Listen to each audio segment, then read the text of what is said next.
এহরামের কাপড় কিলা পরিধান করতে হবে।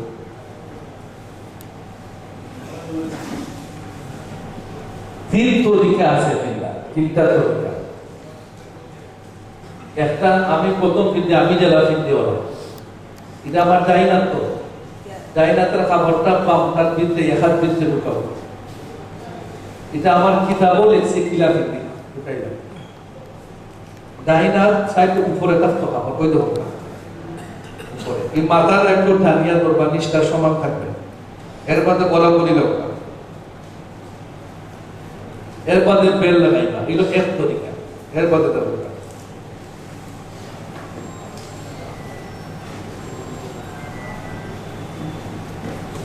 দুইটা সমান কইরা ওই দুটা ওবাই ওবাই এক সাইড ঢুকাই দেব।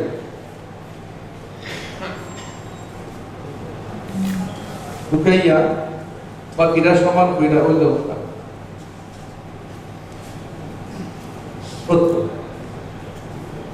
তো বেল লাগাও দুই। তিন নাম্বার, দুই মাথা সমান করিয়া খাবার দিলা কিনতে ওলা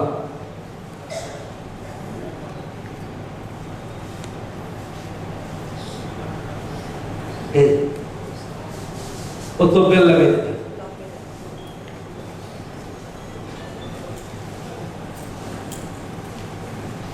বেল যে কোনো বেল তৈরি, আপনারা ফ্রেন্ডের যে বেল্ট আছে ও বেল্ট তৈরি অসুবিধা নেই।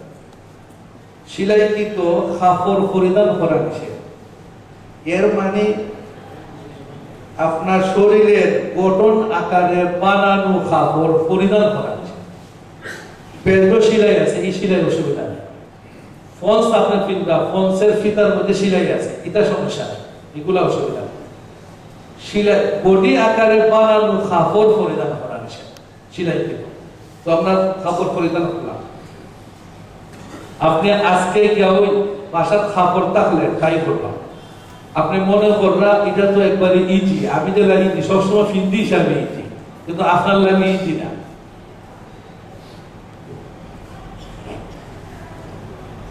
আমরা যে এহরামের কাপড় পরিধান করলাম সিলাইকৃত, জাঙ্গি গেঞ্জি কিচ্ছু থাকতে পারবো না।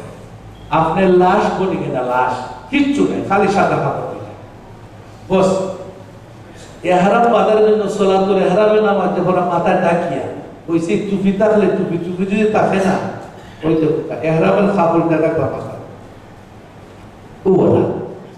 আর মহিলা তো মাথা বাঁধা আছে, চেহারা খোলা, ওই অবস্থায় আমি 2 রাকাত সলাতুল এহরাম নামাজ পড়লাম। এর বাদে নিয়ত লাব্বাইক, তার বাদে খালি খাস লাব্বাইক করা।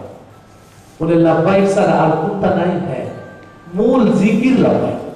কিন্তু মাঝে মাঝে আপনি সুবহানাল্লাহ, আলহামদুলিল্লাহ, লা ইলাহা ইল্লাল্লাহ, আল্লাহু আকবার ফরুকা, অন্যান্য জিকির ফরুকা, অসুবিধা নেই।